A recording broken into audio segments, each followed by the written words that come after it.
an election or not. But you're saying though that that basically you like Ellison. Fine, it's not against Ellison, but you think Dean, because 50-state strategy, because that's what we need. And what do you mean when you say the inmates are running the insane asylum, though? Well, the tail is wagging the dog. The primary unit should be the Democratic Party, and it's the Democratic Party to build the party and make it strong. Also support Democratic candidates. All Democratic candidates. And what is happening is that we should have a person like employed like Dean or somebody that said, okay, you're employed for 5 years, and these are the goals we want you to reach in the 5-year time that you're there, and set out goals. We want to win back a majority in the House and in the Senate. We want to, whatever the party platform is, we want to make sure that we elect people who are supporting the party platform, and it's your responsibility to do that. And then the candidates themselves really would assist to build up the party in the areas that they come from. Like you get all of the candidates from Virginia, you set them at the goal. Okay, we only have 3 or 4 congressmen from Virginia. We want to get more Democrats involved in these areas that are weak where we have Republicans. In order to do that, we have to run people for the school board, for the constitutional office. Right. 2017, 40 cities are electing Commonwealth's attorney in the constitutional offices.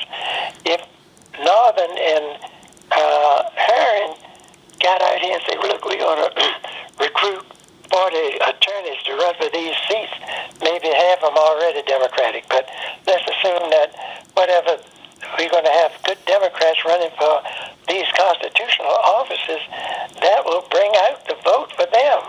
And the same way with the House of Delegates. I would put my money in getting people to run for the House of Delegates. Even if they lose, they're going to bring out maybe 10, 15, or 20 Democrats who ordinarily wouldn't vote in each of the 560 precincts. Right, but but getting back to the DNC chair, you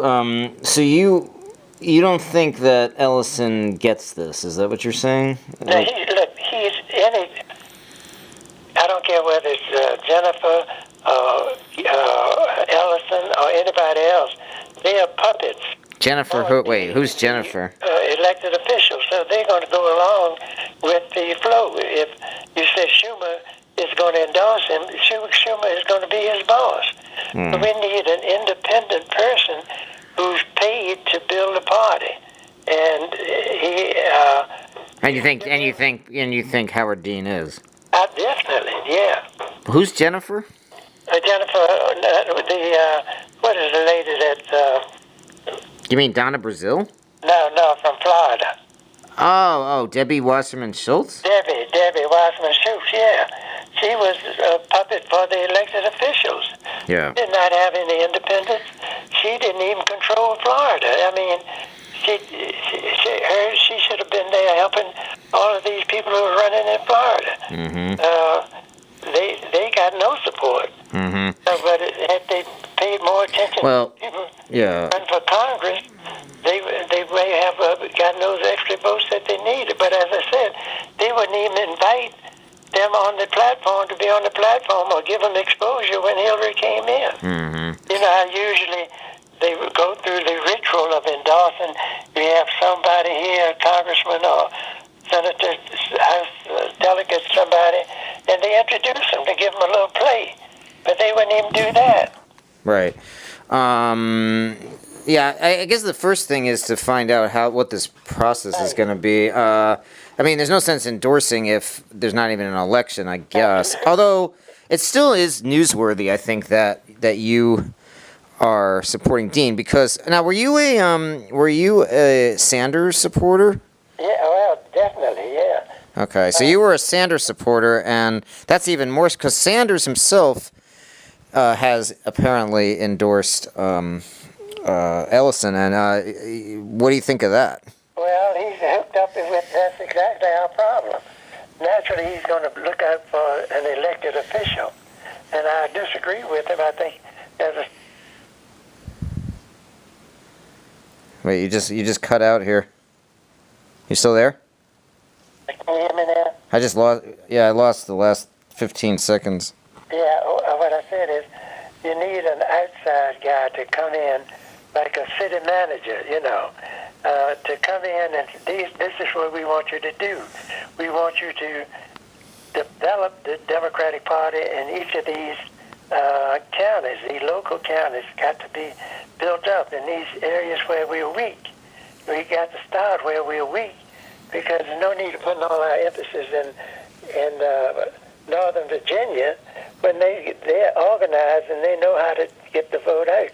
But we have to go down into these areas where the Democratic Party is weak, and you got to develop those, and you got to develop them by starting running people at the local office at the lowest level. Mm-hmm. And then if they get politics is an addictive disease, and if you get the people addicted at the lower level, once they're addicted, then they're ready to expand, and they get the experience.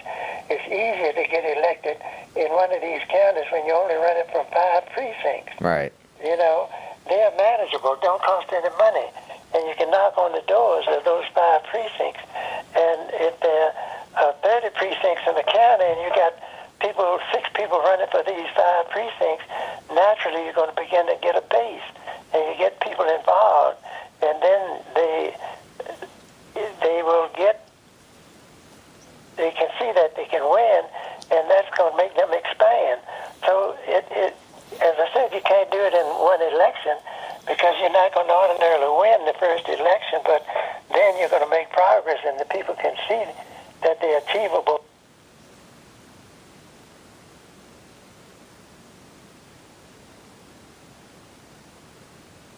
Or lady, 5 years, but set up the goals that you want. I don't think the Democratic Committee has any goals that they're seeking. Right. Well, it's interesting. The post-mortem that Debbie Wasserman Schultz put together after the 2014 wipeout. Did you ever read that thing? No, I didn't. Well, I did, and it was pretty lame. I mean, they didn't really say anything. After we got our butts kicked in 2014, they did a post-mortem and lessons learned or whatever, and it was just like, and also a plan moving forward. And it was very thin. There was really nothing much there, and I don't think they... Yeah, I don't know why that is. I mean, what do you think about... Do you think most DNC members themselves need to move on? Maybe there needs to be you need to shake up the whole DNC? Well, I wouldn't try to do that. You can't do it, because that's the wrong place to fight and use your energies. You have to go down at the base. As I said, the base of the pyramid is where the strength is. And nobody looks at the base. For instance, if you look at the pyramids in Egypt, you'll notice that at the base there are these big stones. Right. And nobody knows how they got there, where they came from. And as you go up, the stones get smaller and smaller and smaller until you get at the top. Everybody looks at the top, but nobody looks at the base. If you go to a football game and you see the cheerleaders do a pyramid, they put the 5 big guys at the bottom, Mm-hmm. and 3 smaller, then 2, and 1 at the top. Everybody looks at the top, but nobody looks at these 5 big guys that are straining and pushing and holding that energy that's coming from that base of that pyramid. It's the same way in the pyramids in Egypt. The force of gravity is pushing down on these big stones at the base, and they have given the energy to hold it up. But in the political pyramid, we look at the top. We look at the governor, lieutenant governor, attorney general, and everybody looks at them. But nobody looks at the precincts. What is it, 260 precincts? This is where the energy comes from. This is where the voters are. And these are the people that we need to motivate right away. If you start at the top trying to fight the top, it's a losing battle. But you fight the top by getting your base strong.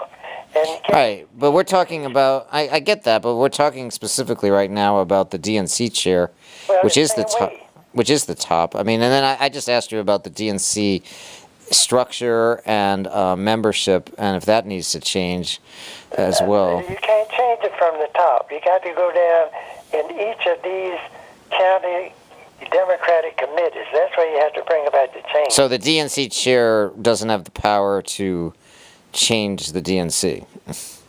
No. Okay. No, Well, they can't. that's Unless you get somebody from the outside and tell them this is what we want you to do. But you can't change the structure. Just like superdelegates, you know. You can't change the superdelegates from the top. And, you know, so. What do you think the DNC chair's power is then, really? he doesn't have any power to raise money. His job is to raise money. So then, if that's the case, then why do we care so much who the DNC chair is? I don't. Except if not so long as it's a elected official, whether it's Virginia or in national, it's going to be the same thing over and over again. So unless you change the structure, and you can't do it unless you're within the power, and they're not going to do it because it's self-perpetuating. You're not going to change something. It's just like reapportionment. No politician is going to change reapportionment. Whoever's got the majority, Right. they're going to keep the majority. But I guess it gets back to then why endorse anybody for chair? Why even care who the chair is? I mean, it's sort of like Well, I'm kind of a little confused because I mean you're arguing on the one hand it all starts from the bottom, okay, and the precinct level and all that stuff, and then you're like you called because specifically you wanted to talk about the chair, right. and but then you're saying the chair doesn't matter. All they do is raise money, and it really If Dean gets it, I'm sure he's going to have certain qualifications that he wants to be met, that he can build a party, and that he's coming in to build a party. Because that's why they got rid of him last time, because they disagreed with his 50-state strategy. And I'm sure if he is interviewed, this is going to be one of the things he's going to say that he has to do in order to accept it. Mm-hmm.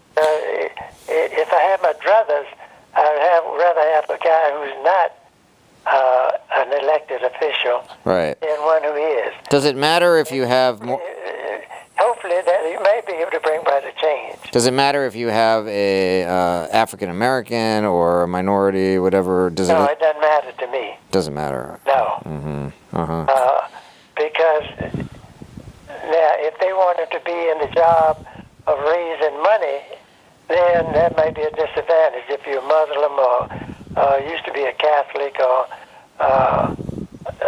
that might be, if you want to raise money, he may not have the contacts in response to a black or a Muslim, or a Catholic may be different from the response, from somebody else. But I think the money raising has to be separated from the party structure and Right. building the party. If they want them to build a party and correct the deficits that we have, they're going to have to give them a free range and the money necessary to build a party. Yeah. They're not interested in building a party. We still got to go do it ourselves. Okay. I guess. Well, so you put in calls to Jim Dean and Howard Dean or whatever. Right, last night.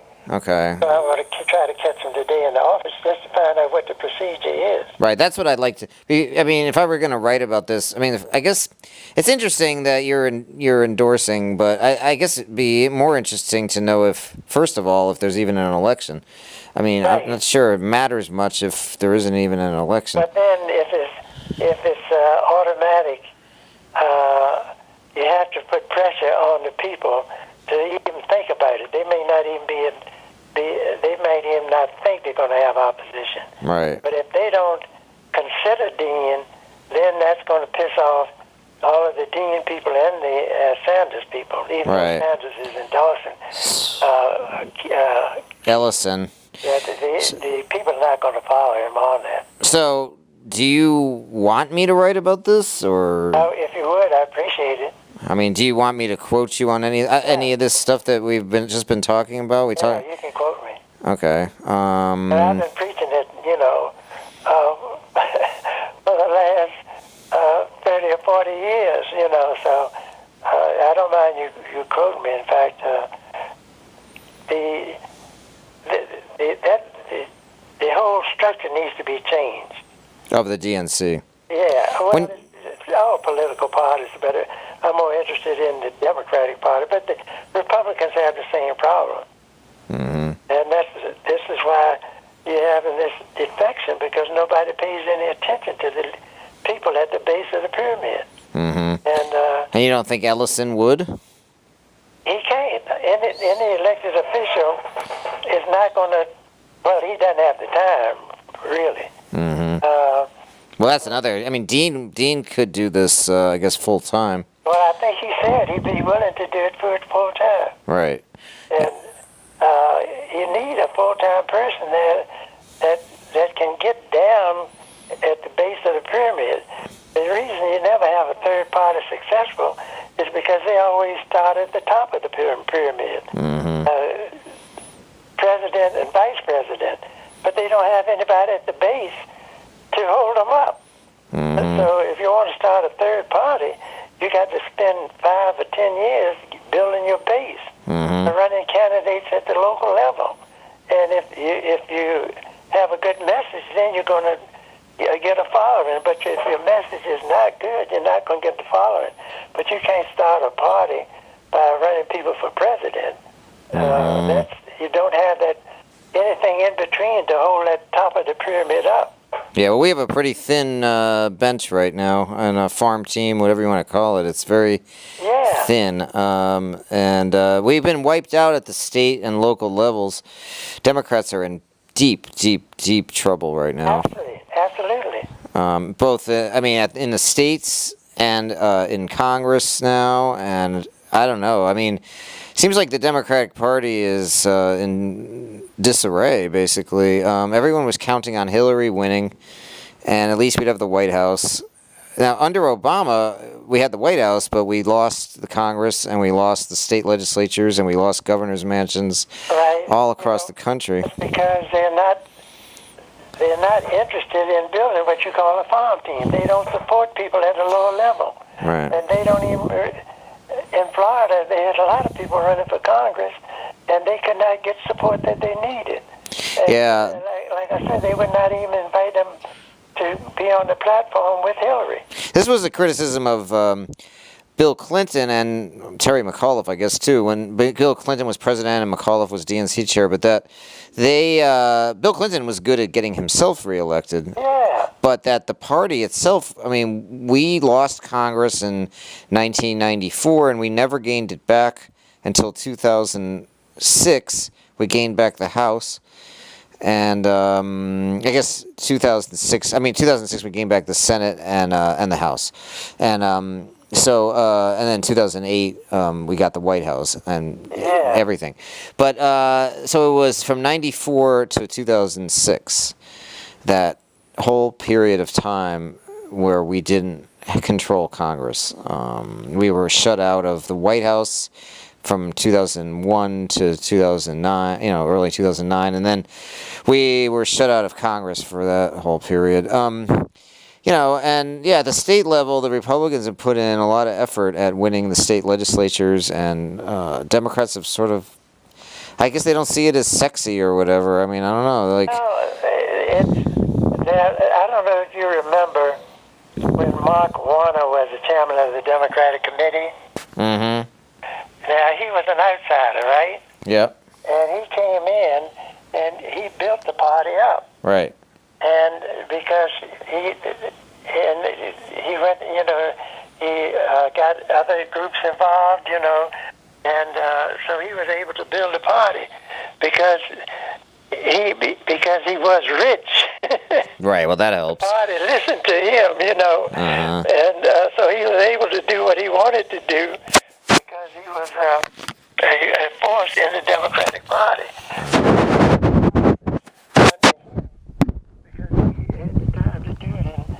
Money to take off the time to do it. So the party did flourish under him. Mm-hmm. But once they start putting the elected officials in, they tried to ride on their whatever, but they continued to build a party. Yeah. Okay, well, I gotta actually run out now. No, thank you. But, whatever you feel, if you want to run it, and quote me directly, that's fine. yeah, I just have to, it might be, I gotta run out, and I'll be back, in an hour or so.